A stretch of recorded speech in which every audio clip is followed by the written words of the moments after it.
Mariana, welcome to South Asian Stories. We're so pumped to have you. How are you doing? I'm doing well. I'm really happy to be on your podcast, Dominica. So thanks for having me.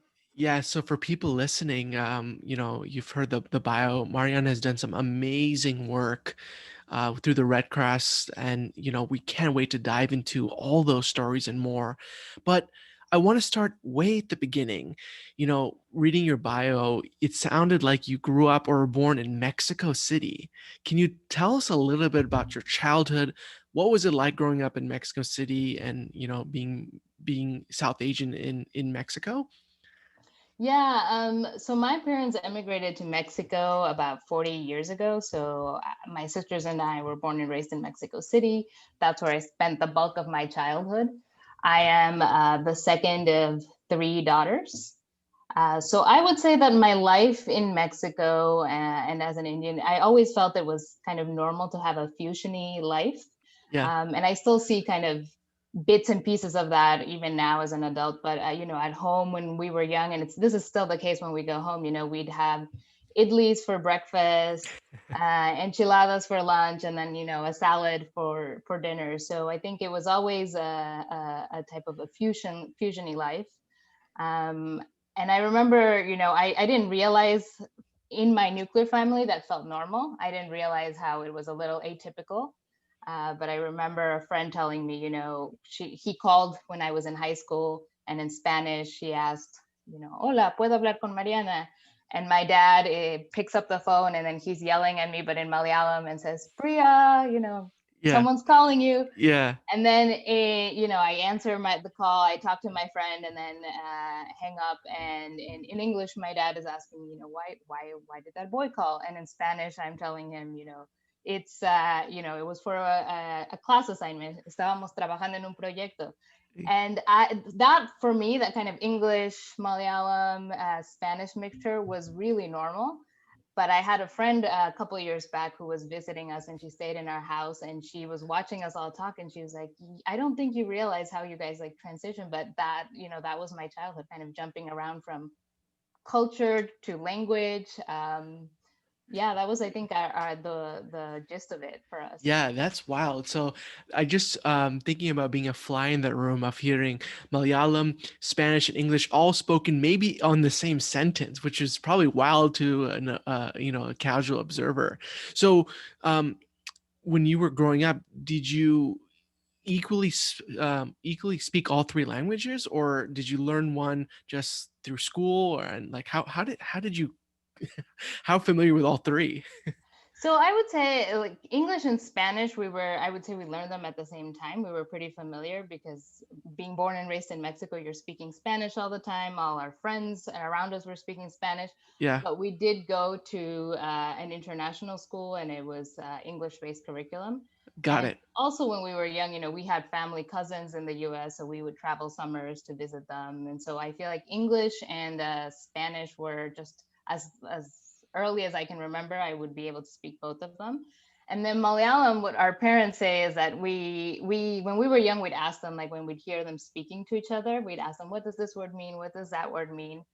And it was, I think, our way of trying to kind of understand when they were talking. We're like, we want to know what this Right. conversation is about. Are they talking smack about us? Yeah. So, and especially when we were younger, my mom used to say, we'd go to India and spend like the summer there 2 months. And she was like, you guys would be super fluent. And then we'd go back to Mexico and then speak English and Spanish and lose a little bit of the Malayalam. Sure, sure. So I would say the Malayalam, I can understand very basic Malayalam and conversational Malayalam, but would not be able to read or Yeah. write or have a kind of fluent conversation. You know enough to be dangerous, right? Just a little Exactly. bit.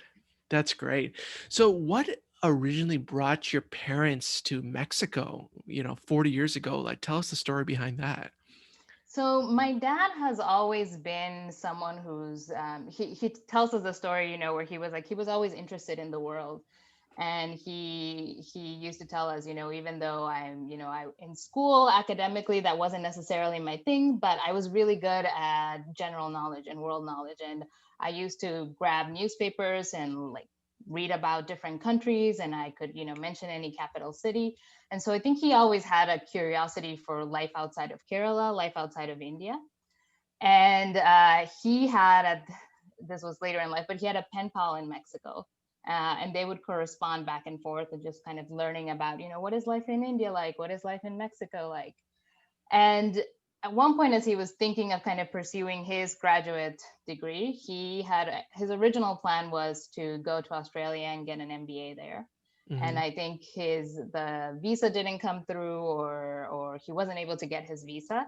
And in corresponding with his pen pal in Mexico, she said, "Why don't you come visit Mexico? Why don't you come here?" And so Yeah, he arranged for a visa to go to Mexico, went there and immediately fell in love with the country.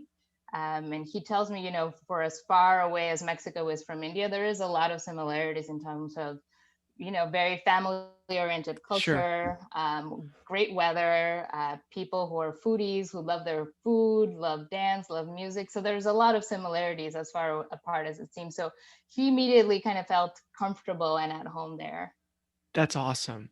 And it's probably like, when you tell people like, "Oh, we emigrated to Mexico," people are like, "Wait, where did you go?" Like, it's pretty, in my opinion, uncommon for people to go, out of India to places like that. They always choose like Australia or the UK or America, but Mexico is you're right, so similar to the Indian culture, and definitely the food is a lot spicier, or versus some of the Indian, the American food we get. So I totally get where that's coming from. So let's talk about you growing up in Mexico. What did you decide to do? After you graduated high school, or like did you have a career path in mind of what you wanted to do? Yeah, so when I graduated from high school, I got into University of Rochester. My older sister was already there, and I, like many South Asians, was following the pre-med path as For sure. well. My mom is a doctor. She's, done her career. She's an OBGYN in Mexico. My older sister was also pursuing the pre-med path. So I would say it wasn't necessarily that I felt forced into it, but I would say I didn't know any different. I was like, well, Right. this is what everyone else is doing. Yeah. So Yeah. I kind of jumped onto that pre-med track initially. Perfect. So you get to University of Rochester, your older sister's doing it. Hey, it seemed like a right path. Was there a point where you're like sitting in your desk or sitting in your dorm and you're like, you know what, this may not be for me? Like, did you have a moment of realization that this is not maybe the right path for me? And then what happened then? Yeah, I mean, I distinctly remember the moment where I realized that, and I mean, I had done the entire pre-med track, so I think this was my junior year, where people are starting to study for the MCATs, and it's a lot of pressure. It's an intense process to study and take the test. So I remember just kind of reflecting that I'd been nonstop in the library, 5 to 6 hours, taking practice tests, studying all Yeah. these, reviewing biophysics, organic chemistry, and realizing at one point, this is, not just like the hard work I'm going to have to put now, but if I choose this trajectory, this is at least like the next 4+ years of my future. And if I'm going to spend this much time studying something, it better be something I enjoy. And it's not that I didn't enjoy it, but I don't think I felt passionate. So Mm-hmm. I Mm-hmm. think I started doing a little bit of the self reflection. And, I wasn't terribly bad at any of the courses. Like I did fine, but it didn't necessarily come easy. I had to work really hard. And not that that's a bad thing either, but I remember being like, am I really interested in this? And that's when I was like, is this something, when you think about your career, like this is what you're going to spend every day, 8 to 5 or whatever those hours are, that is what you're going to do for your rest of your life. And Right. Right. So once you made that realization, like, hey, this may not be the path for me. What next? Did you have a journey to find what you were a good fit for? Did you know like humanitarianism was something that we were interested in and you wanted to explore? Like, where did that fall into your journey?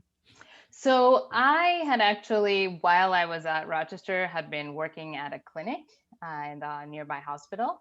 And part of the work that that clinic did was working with kids who were overweight or struggling with obesity. and conducting workshops with the kids and the parents on kind of behaviors and portion sizes and kind of helping thinking through that. And I think that was my first actually entry into the public health world before I Hmm. even got into humanitarian world. And I remember, I think it dawned on me like how fascinating that was, because I always knew I wanted to do something kind of service. And I was realizing, medicine is really kind of at the individual level, but public health is really looking at the macro level, Hmm. and really realizing and being fascinated by the fact that, our behavior has an impact on health, and even how we plan for cities and restaurants and their locations. All of that has an impact on health. And I mean, we see the parallels now with COVID, right? The Hmm. things that are helping people stay healthy are based on community health behavior, right? So we all have to wear masks, we have to socially distance, wash your hands. So those are things that you can do as an individual, and that's great, but where the impact is when you subscribe to doing that as a community. And so for me, that fascination of like health is not just an individual thing, but it has those ripple effects across your community. That's where I kind of I started thinking I really want to explore this as a career option. Yeah, that's awesome. I love your point of like, sometimes healthcare can be individual versus the macro, and you can help Mm-hmm. communities and wide swaths of people with, some of the impact you have. And I'll tell you, like the American Red Cross, like, people hear about this and it's like this behemoth of this organization that feels like anytime something bad happens, the American Red Cross is there, right? It's like, in my opinion, it's like the first responder. It's like the 911 to the world, right? So, it, did you immediately get involved with the American Red Cross when you figured out this is the path you want to go, or where was that in your steps? So after that was, I joined the Red Cross a couple years, like way a little later into my career. Okay. So after I pursued a degree in public health at GW, and then after that, I worked with a global health nonprofit that basically provides access to a lot of basically supports with healthcare for marginalized communities. Okay. And I was working there for 2 years and then transitioned to the Red Cross, where I initially started with a health focus, but very soon shifted into disaster management and then got into the humanitarian world. But I was really fascinated when I joined the Red Cross, that exactly what you're saying. There is a presence everywhere. And I even remember from my childhood in Mexico, when I was in school, we got first aid classes and CPR classes, and the Mexican Red Cross came and, gave us those classes. And then coming to the US and seeing, I remember when I applied to my Red Cross job, it was as a program officer for Caribbean health programs. So just being fascinated, that it's a global network and that we're all kind of supporting each other. So I knew that I wanted to stay kind of in the international space, and that the Red Cross was a great opportunity for that. Yeah. It's like the impact they have worldwide is just incredible, right? So tell us this, like you work at the other nonprofit for a couple of years. You come into your first year at the Red Cross. People see it from the outside and they, see this big organization, but what was it like on the inside? Tell us your first week, first day, like anything surprised you about joining the organization, and then and tell us about like your first overseas involvement. Yeah, so I would say I what surprised me, that's a good question. I think what surprised me is realizing what, the again, the degree of what a global network it is. Okay.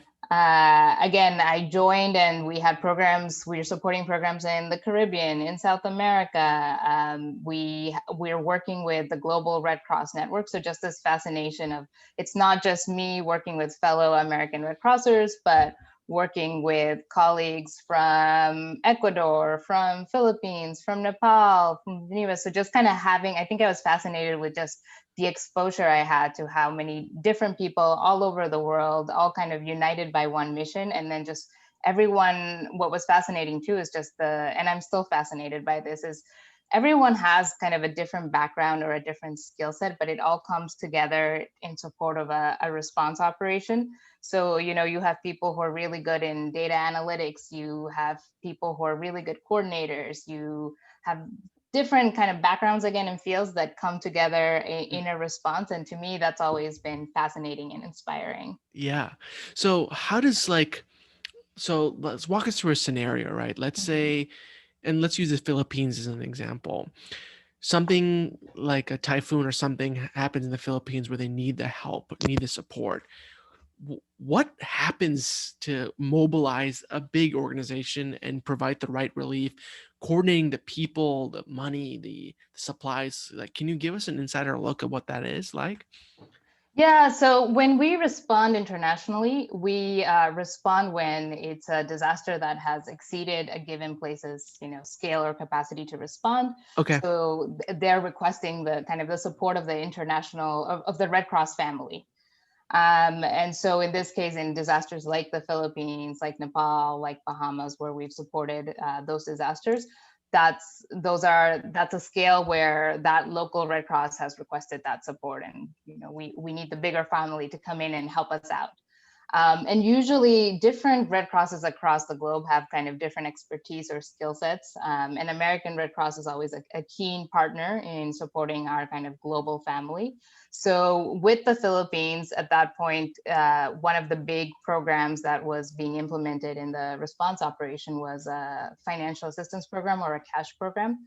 So this is literally giving financial assistance to affected populations. And part of why we do that is, again, because it just provides flexibility for people to recover in the way they need to.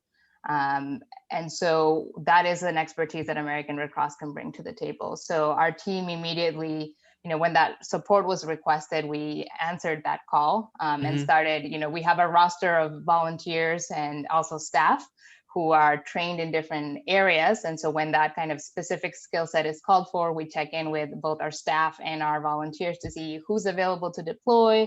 Are you ready to go to the Philippines?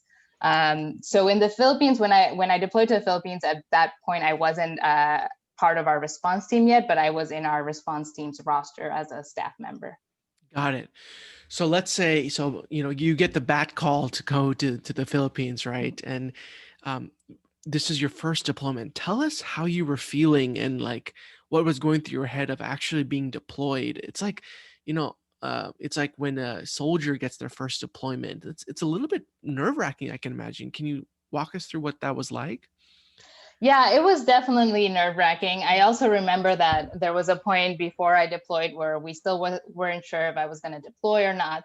So while we were not sure, this was during a couple of weeks before Christmas time. So I remember I had already booked my ticket to Mexico, and I told my mom, yeah, I'm going to be there. And then when I got the confirmation that you're going to deploy, I called my mom and told her, I'm only going to be there for 2 days, and then I'm going to fly to the Philippines. It is, I would say, it's nerve wracking, and I don't think it changes from the first response to now. A couple of response operations I've supported in, it's always nerve wracking. And it's, you're trying to imagine, what am I gonna see, how am I gonna help. But I think what gave me peace of mind is we had a big team there, not just American Red Cross team, but again the global network of the Red Cross. And I knew if my team is sending me there, it's because they have confidence I can do the job.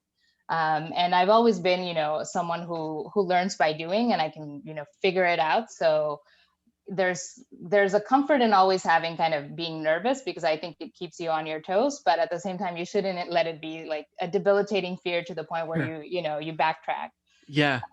So there's always kind of that fear of the unknown. But I was like, if I don't, I work for a disaster response organization. If I don't understand what it's like, then how can I continue growing here? Yeah.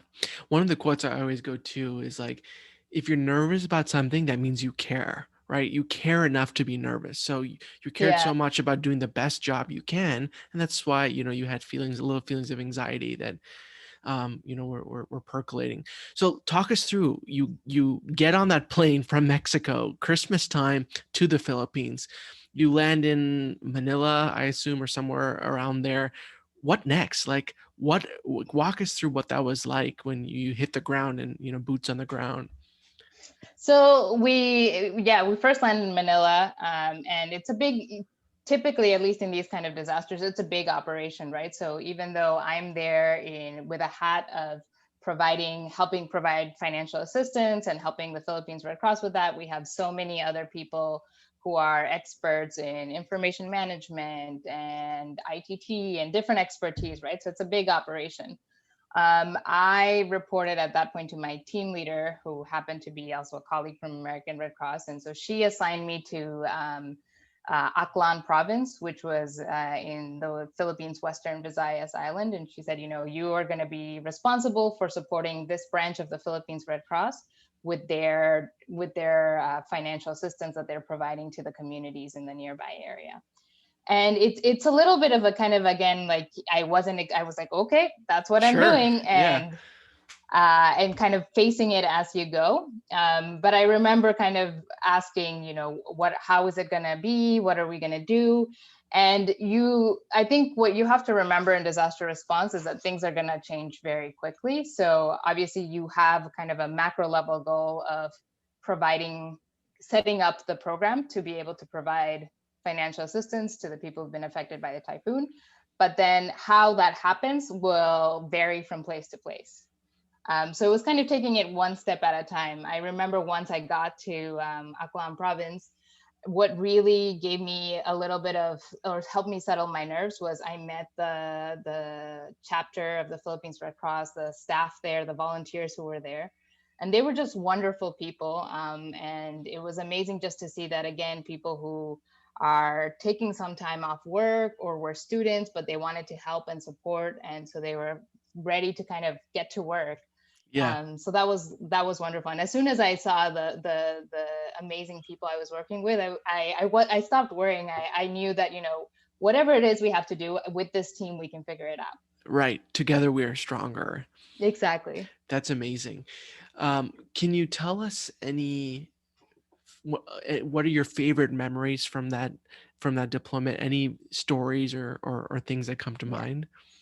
Yeah, I think we had again in that particular operation, we just had a great team, and it doesn't mean, not that I have not ever had great teams, but this team was wonderful. And I remember we made team shirts of, Philippines, Aklan, Cash Team. We made matching shirts. When we would go out to set up the distributions of financial assistance, they were in communities that were far away. So I remember for one of our trips, we woke up at 4 or 5 in the morning, took 3 hours to get there. We set up our financial assistance distributions.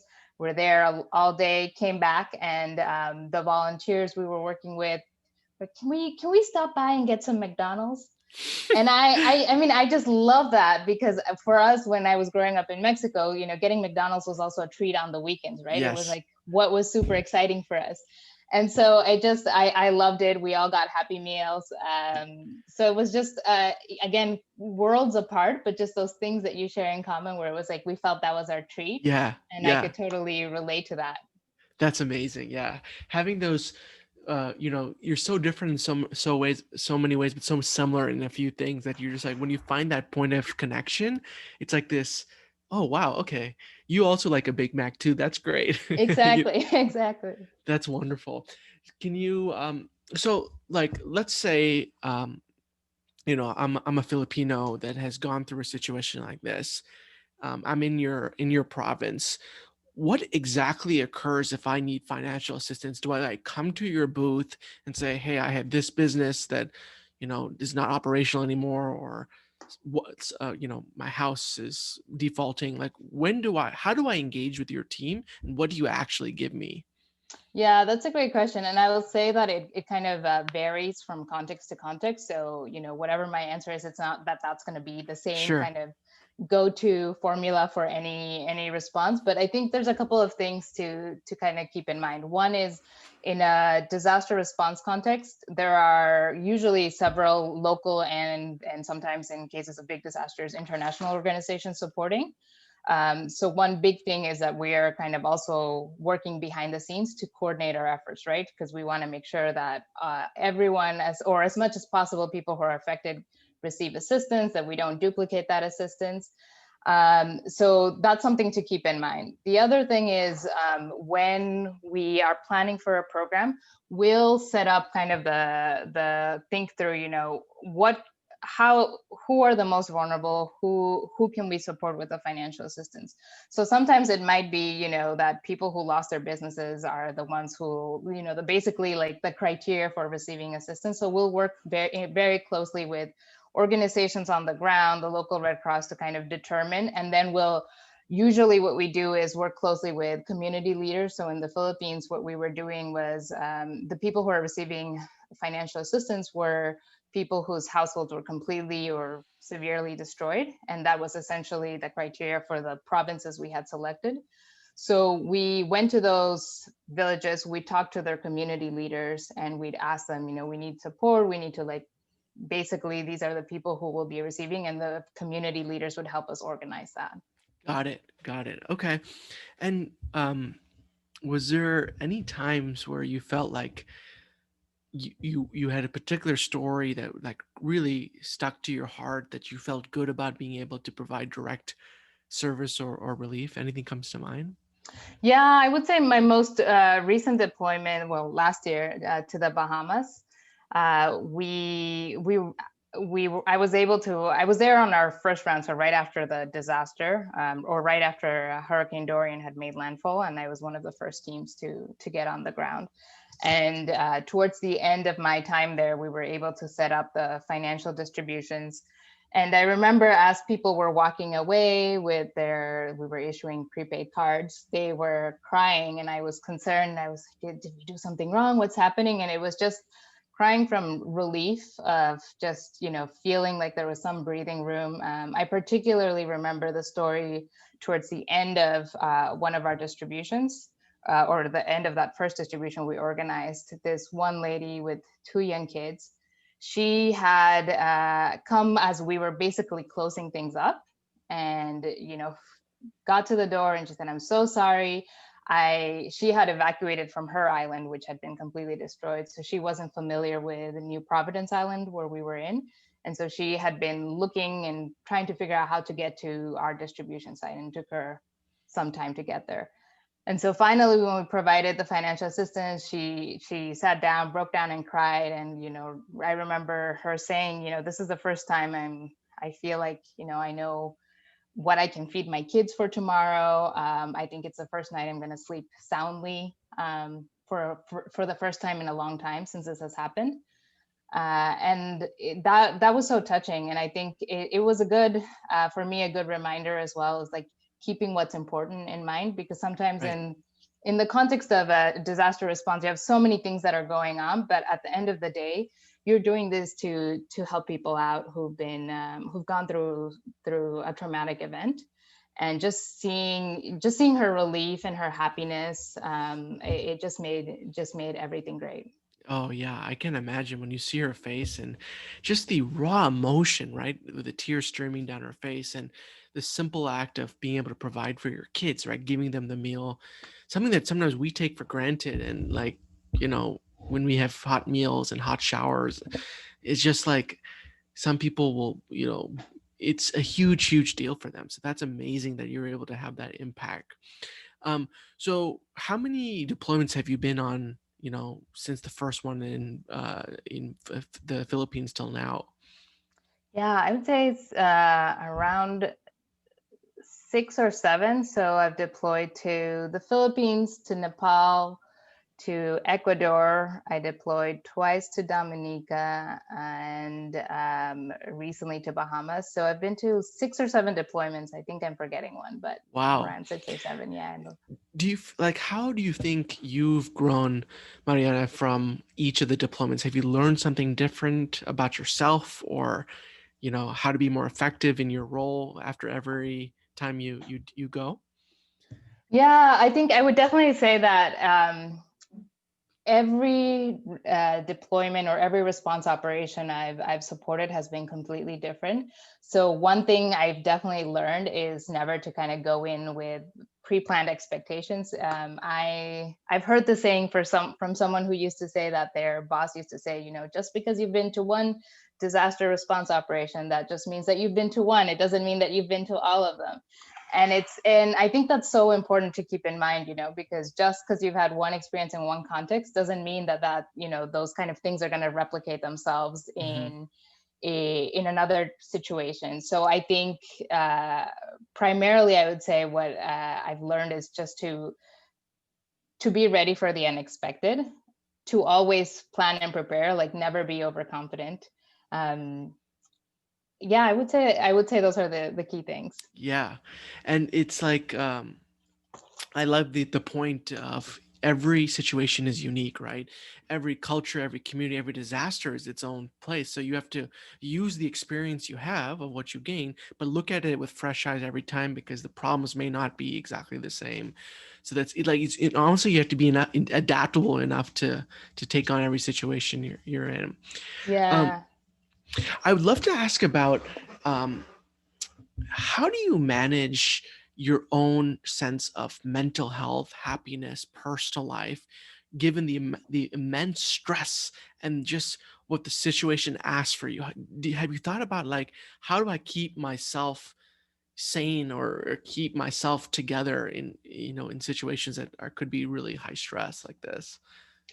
Yeah, I think it's a great question because it's something that's really important to keep in mind. Yeah, Otherwise, you risk kind of burning out.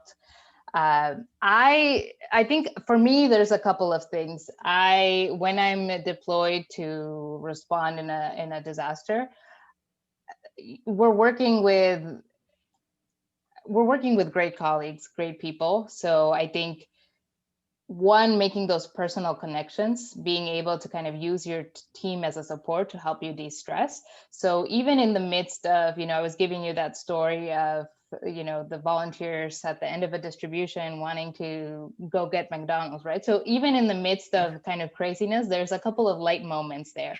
And sure. so kind of be immersed in those light moments, it is going to be chaotic, it is going to be crazy. The other kind of source of motivation for me and to kind of stay balanced is that it's crazy because I think people think that, in a disaster response, it's go, go, go, go, go all the time. But it is important to take that time to kind of have a mental health break. And that can happen in different ways. For me, sometimes my mental health break, and I promise I'm not saying this because I'm on your podcast right now, but I will download some podcasts and either at the beginning of my day or after a long day's work before I go to sleep, I'll just listen to something to just disconnect and Sure. be away from that environment. Any story that takes me away from the fact that you're in the middle of a disaster context. Yeah, yeah, just to mentally give yourself space because one of the things that I'm always reminded about is to give the best care for people, whatever it is, you have to be the best version of yourself, right? Exactly. If you're at 50% or 25%, like there's no way you can give more of yourself to the other people who need it if you're not 100% yourself or close to it as much as you can. Yeah. And there's very like practical things that, even when we train people to deploy to disasters, there's a lot of kind of practical things that seem small, but are just so true. And some of them are, before one of the things that I do before I go out to respond to a disaster is take care of your life admin stuff, right? Pay your bills, coordinate anything, cancel appointments, because you don't want those kind of life stresses to be Yeah, hitting you stick. when you're focused on a response operation. So Yeah, just kind of small things like that. Bring things that you enjoy. If you, for me, for example, I love drinking coffee. So if you're not sure, where you're going to be able to get coffee, and it's one of those things that just helps you wake up and get through your day. I pack with me little like instant coffee things, and so yeah, I think it's just also keeping that in mind, and making sure, again, do what you need to do to guard your mental health, and yeah, also flag it when you're not feeling. Our team has always been great about, if you're feeling tired, if you're feeling a little burned out, then flag it, because there's always someone that you can send. after, after you're there, to continue the work, to continue supporting. But as you said, if you're burnt out, then you're becoming more of a problem than a solution. Totally, totally right. Like, they may need to send someone to save you, right, or to help you. Exactly. So, talk to us. What is your current role, and what are you currently passionate about? Because you've done these deployments, you've seen a lot, but are there any things? Can you give us a peek under the hood of what's next, of what you're excited to go tackle? Yeah, so in my current role, I'm the cash and relief lead for American Red Cross. So basically, what that means is for any international emergencies that we're responding, during a response context, I'm helping either send teams or myself to deploy and support disasters, and providing that remote technical support. And when we're not responding actively to a disaster, then we're doing all our preparation work. So thinking through how can we respond better? How do we improve the efficiency, the speed, and the quality of our response?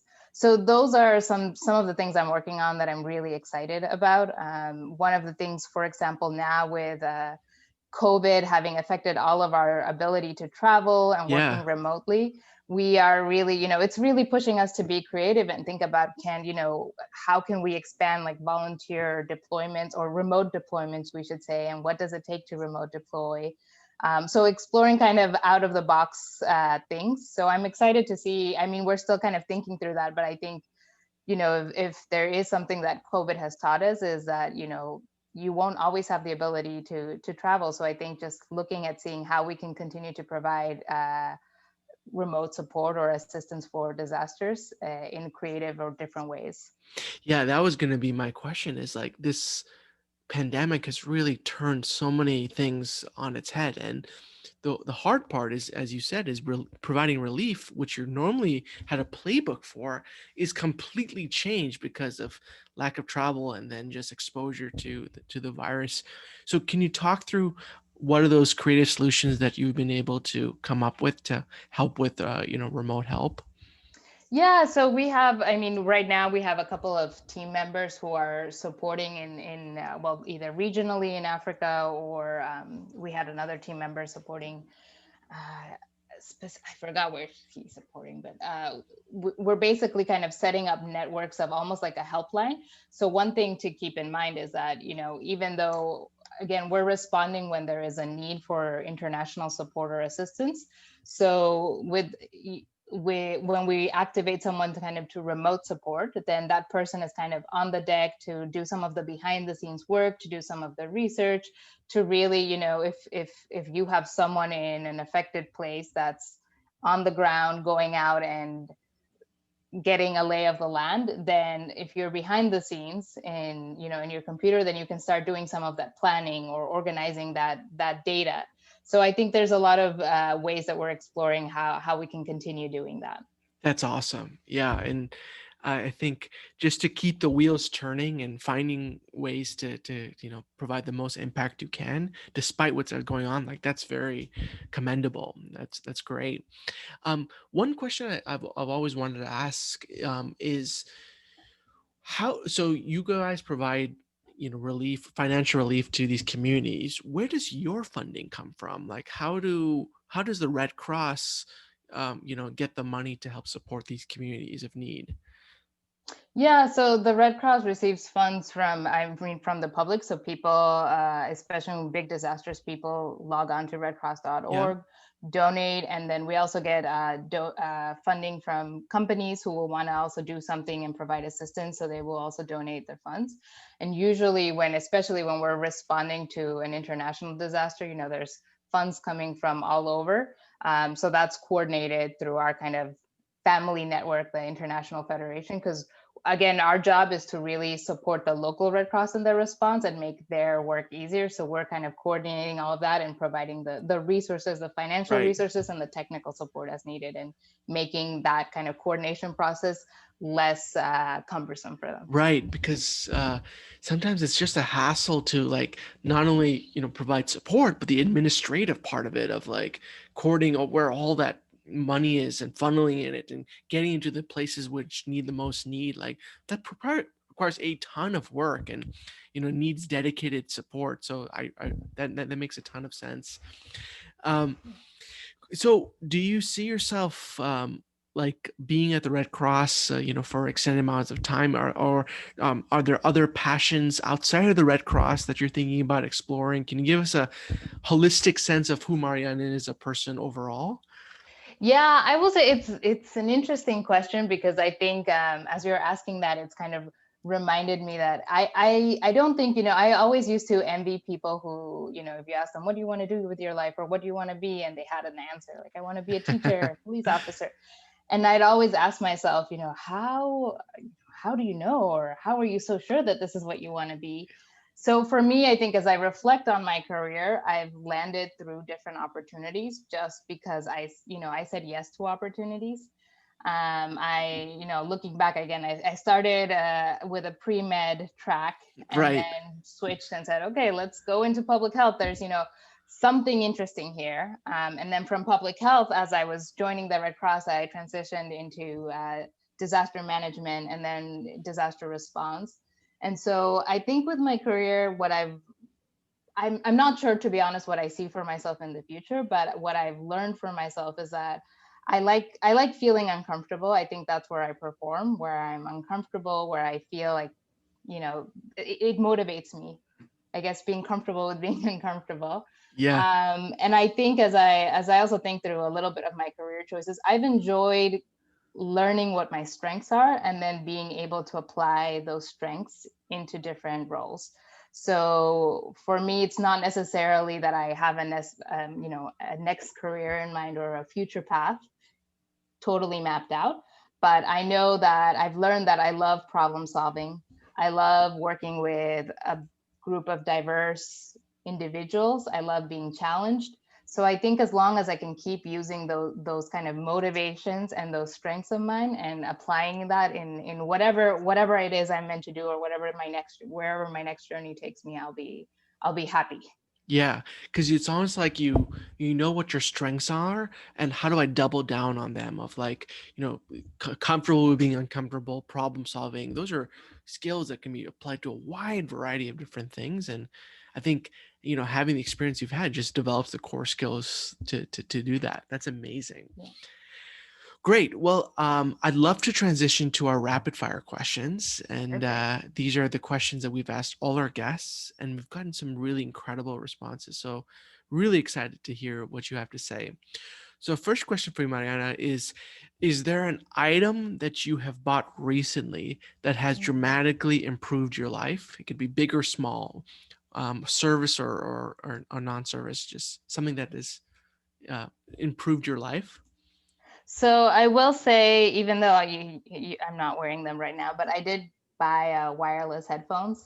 Um, and I love listening to podcasts. So I think that has been my investment, my most recent investment, where I really like kind of listening to stories, learning new things, and it's really motivated me to kind of go on walks, go on hikes, and just disconnect.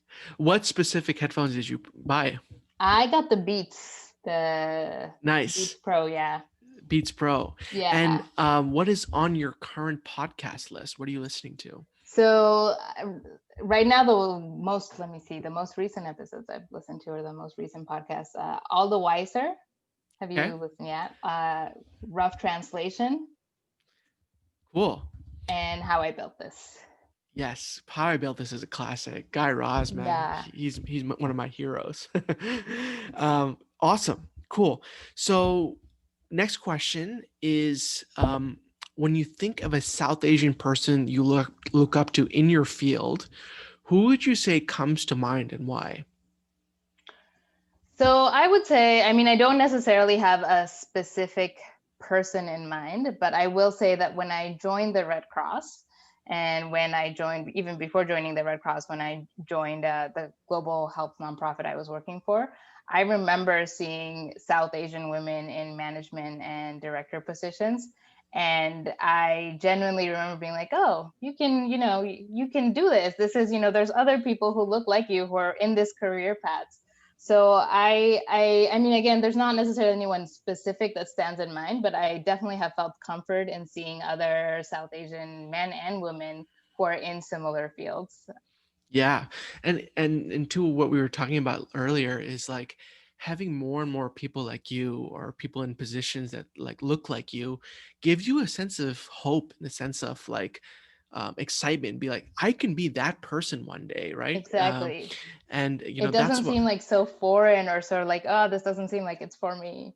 exactly. Yeah. And you know, that's why I love featuring people like you is because, you know, someone listening can, you know, hear your story and say, I can do that too. Just like you saw someone else that, you know, could inspire you the same way. It's all a chain. So Yeah. I love that. Okay. Next question is what is a movie or book that has had the most impact on you? So I would say the book that I always comes to mind for me is In the Time of Butterflies by Julia Alvarez. And it's the story of four sisters, Mirabal sisters, and how they kind of work and channel their individual strengths to help overthrow the Trujillo regime in the Dominican Republic. And I realized I didn't, I guess I had never really thought about why I liked it, but as I've reflected more on it, it's, I think, just under a story that shows the power of women and the fact that, again, it's four different women, different personalities. You know, it doesn't necessarily have a stereotype of you need to be this loud, you know, personality, and everyone kind of channeled their own strengths. Each of these sisters channel their own Yeah. strengths. So I love that. And then also it just gave visibility to, you know, oftentimes when we hear about like big dictatorships or in history, when you learn about world history, you know, you learn about some of these bigger World War I, the Holocaust, bigger events. But with this one, it gave visibility to a country and its history. So I love that, to a smaller country and its history. That's amazing. Did someone recommend this book to you or how did you find it? Yeah, so I actually, when I was in high school, I loved playing a lot of sports. So I was in our basketball team, and one of the things we did in high school was we traveled to different areas in Latin American Caribbean and kind of hosted a little Latin American tournament between high schools. And so this was in the Dominican Republic. We were staying with a host family, and that host family gave me that as a gift before leaving. So That's great. So it stuck with you for a while. That's yeah, amazing. yeah. It's Cool. an amazing book. I highly recommend it. Awesome. Yeah, that I'll definitely check it out. Okay. This question I love, and I'm excited to hear your response. Um, what specific piece of advice would you give an up and coming South Asian person who's interested in humanitarianism, interested in joining something like the Red Cross, wants to get more involved, but doesn't know what to do? What advice would you give them and why? I would definitely encourage them to first of all to find volunteer opportunities. Okay. So, for example, with the Red Cross, you can log on to redcross.org.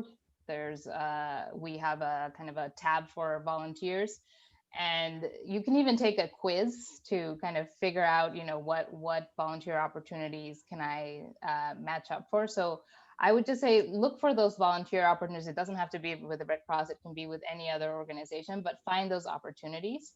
And don't wait till, you know, a big disaster hits to volunteer, right? Because we, you know, oftentimes it's the big ones that get the visibility, that get the media attention, but there's also smaller disasters. There's home fires, there's kind of flooding in restricted areas, and it's still people who need help, who need visibility. Yeah. And so I would definitely recommend people to even now, if there's, you know, nothing going on in your community, I'm sure there is something that you can support with, whether it's to prepare for a disaster, to respond for a disaster. I would also encourage people to not be kind of intimidated by disaster response. I think sometimes people think there's a stereotype that if you're, you know, a disaster responder, you're kind of an extrovert and a loud person and kind of cowboy or cowgirl ready to be on the scene. And there really is a value in every strength that people bring. So if Yeah, you like being the behind the scenes person, if you're a little bit more of an introvert, you can still be valuable in a disaster response.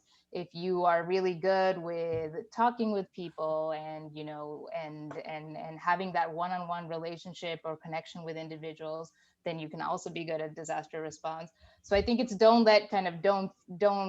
feel that there needs to be kind of a profile for sure. humanitarian work, and definitely find opportunities to volunteer and or to intern with organizations, humanitarian organizations. That's great.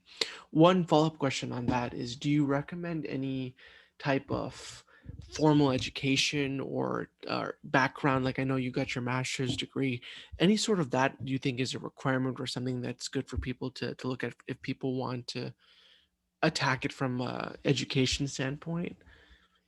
Yeah, I mean, there's definitely. I mean, I didn't necessarily go into a degree on like disaster response, but I did come from a public health field. So Yes. I think kind of just, from an academic perspective, going into international development, those kind of careers, because I think it just gives you a global view of, and especially if you're thinking of international disaster response versus domestic response. But I would also encourage people, there's, on, if you go to ifrc.org, the kind of International Red Cross webpage, there's a lot of learning courses that people can subscribe to. Oh, cool.